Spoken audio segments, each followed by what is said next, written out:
Like we say every day in the davening, the Shir of the Beit HaMikdash. Every day was a different song. On Rosh Hashanah, whenever the day of Rosh Hashanah comes, they would, the morning of Rosh Hashanah, they would do the regular song, because most years the witnesses did not come. They said they saw the new moon.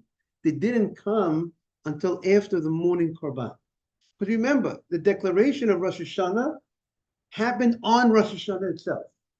Because as you know, Rosh Hashanah is the new year, is the first month of the year. Not the first month, the month called by Nisan. The seventh month, the first day of the month. Being it's the first day of the month, in the old days, how did they declare the month? By the witnesses coming to the court. They said, we saw the moon. They came to court, and then the court would examine them. And if the court felt that their testimony was accurate, they would proclaim that this month is Rosh Hashanah. Yes, that's it. So didn't they notice the moon at night? So let's say they saw the moon at night, but they didn't accept witnesses at night. The courts generally are closed at night. So the court would not proclaim Rosh Chodesh at night. They would only proclaim Rosh Chodesh by day, and therefore there is a very interesting halacha as a result of that. If today would be Rosh Chodesh, so I have to say Ya'aleh V'yavo in the Amidah. If I forgot it by Shachrit, I'm going to have to look up for the Sardim. We say, if to say the Amidah again, you have to repeat the Amidah, right? That's what Ashkenazim do, have to repeat. What about if you forgot it last night? Let's say today is Rosh Chodesh. And last night, Arvit was Rosh Chodesh, right? If today is Rosh Chodesh, that means last night was Rosh Chodesh. And what about last night by Arvit of Rosh Chodesh, I forgot Ya'aleh V'yavo. I do not repeat the Amidah. Why not? We'll say it again. Daniel, right? Yes.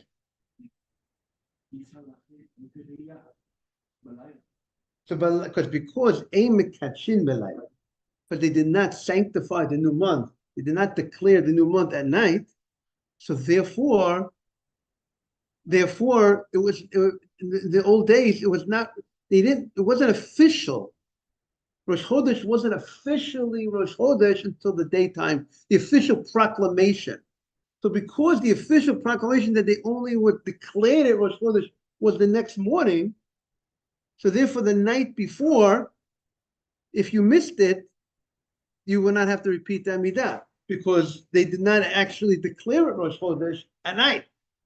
Even though retroactively, it came out that once they declared it by daytime that it was Rosh Chodesh, if in the morning or by day they declared Rosh Chodesh, it means retroactively the night before was Rosh Chodesh.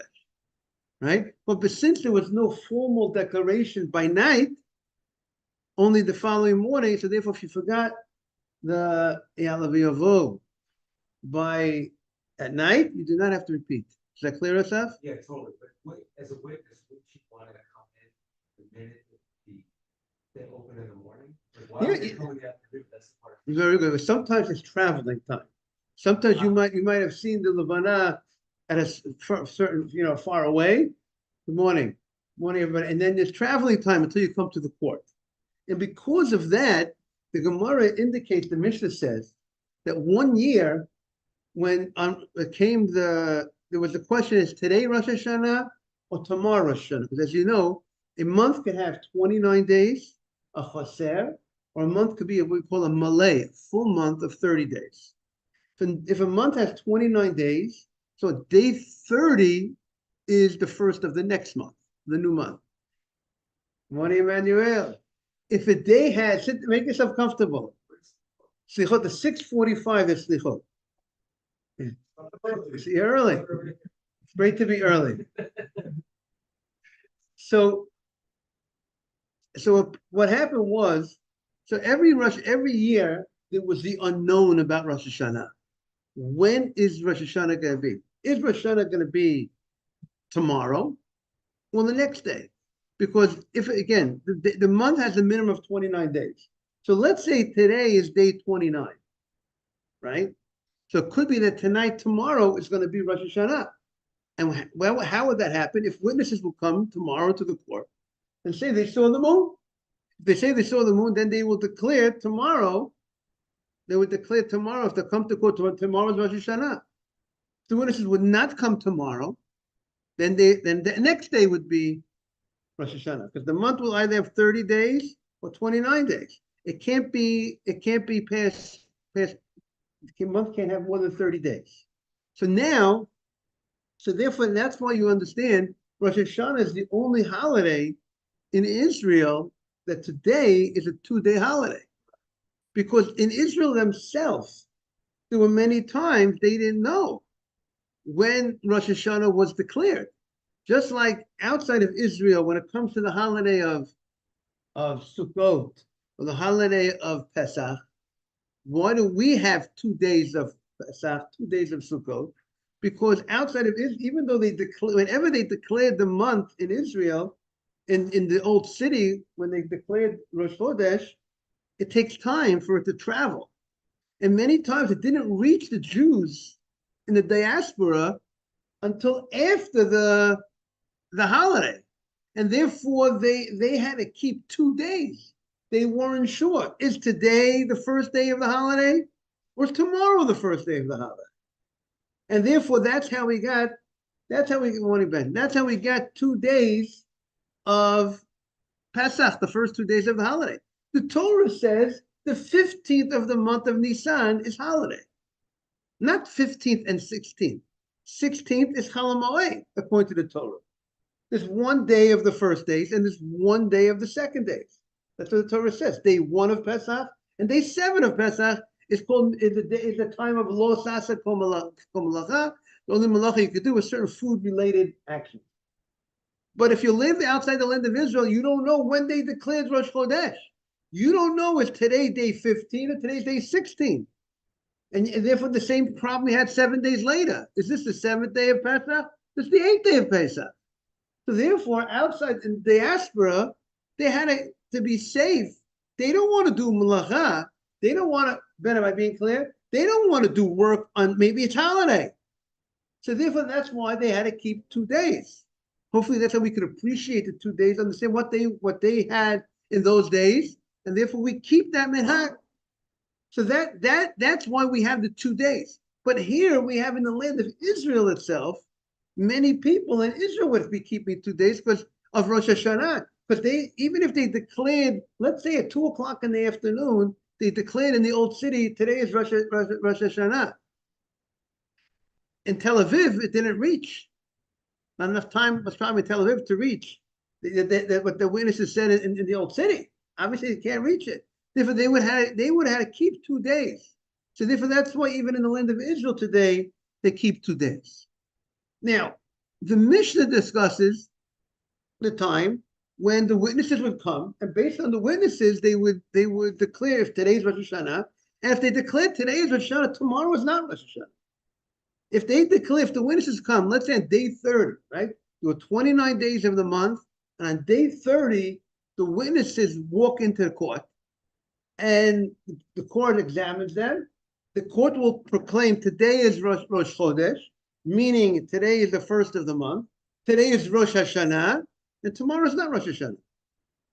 But there are also ramifications. One of the things are that the Leviim will say a different song at Mincha time. They will say at Mincha time, there's a different song for the Leviim to sing on Rosh Hashanah Mincha. Rosh Hashanah, when I say Mincha, means the afternoon, I mean refer to the afternoon Korban. As you know, there's a daily offering in the morning, an olah, a burnt offering that was brought in the morning, and Jonathan was helping out on processing it. The Kohanim were processing it. There was the daily morning, the korban in the morning. Then there was the korban in the afternoon. There was the offering in the afternoon. That's why our prayers, our shachrit, corresponds to the morning offering, and our mincha to the afternoon offering.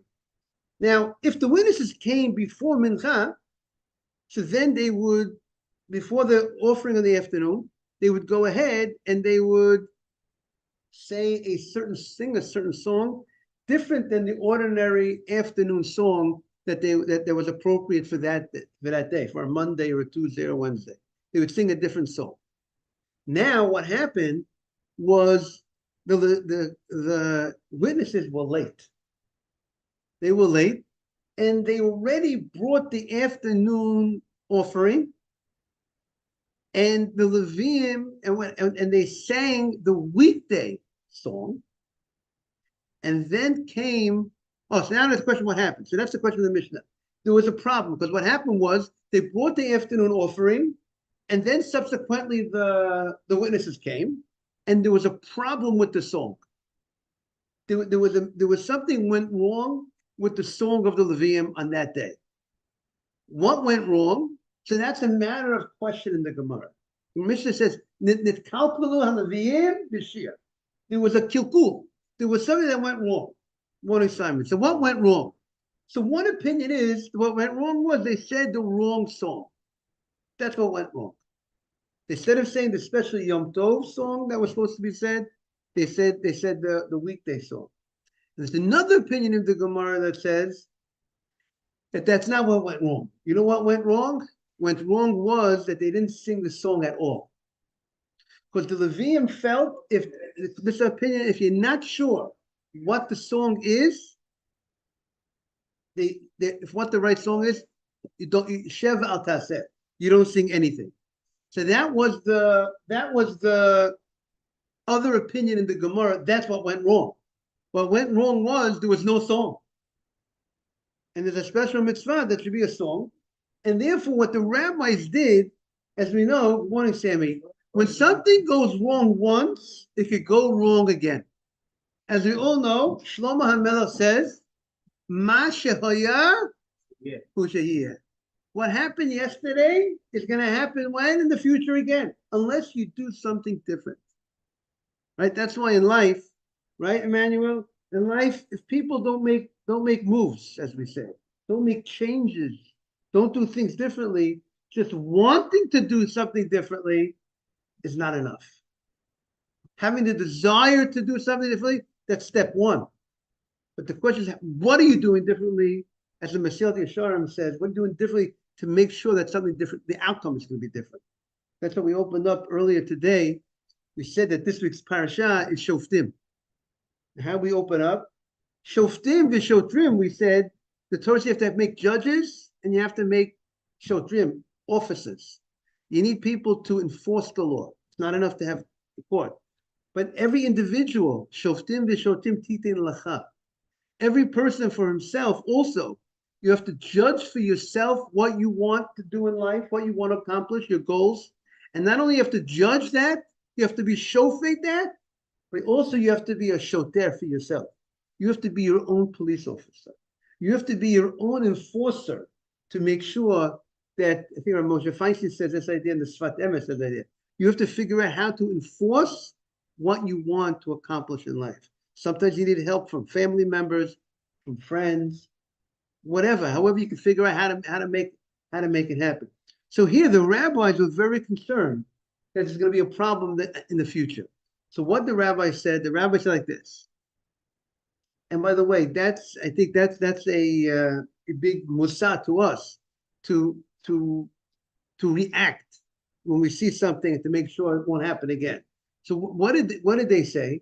They said in the future on Rosh Hashana, if witnesses will ever be delayed on coming to the Beit HaMikdash, coming to report that they saw the moon, if they came later in the afternoon, past the time when they bring in the korban, the afternoon korban, the afternoon offering, we're not going to accept them. We're going to tell them tomorrow you'll have your testimony. We can't accept you past a certain time. Because they said if we're going to accept you past a certain time, then we might have this problem of the song. But if we don't accept them, see, this is also a very interesting phenomenon that the Torah says, Elom Mikroi Kodesh Asher Tikru Otam B'Moadam, Otam is Atem. The holiday is dependent on us when we proclaim the holiday. Hashem, God gave the holidays in the hands of the rabbis. Because if they want, they could go ahead and say, we're not accepting witnesses, and it's not Rosh Hashanah. even though there is a new moon. There was a sighting of the new moon. Witnesses saw a new moon. And they're great witnesses, the best witnesses. But you know what? If we have a reason why not to accept them, we're not going to say, we're going to make tomorrow Rosh Hashanah and not today. Why? In order that there shouldn't be a problem with the song, with the Shirah. Number one, I think it shows you the importance of the song that the Leviim sung in the Beit HaMikdash, the power of the song, as you write. And number two, it also shows the power that the Torah gave to the rabbis to go ahead and make sure that things happen right. So we should, hopefully that there should be a musaf for all of us. And I want to wish everyone a beautiful Shabbat. Thank you all. By the way, we'll be back. I'll be back on Monday for the class. If anybody wants, we're here 6:15.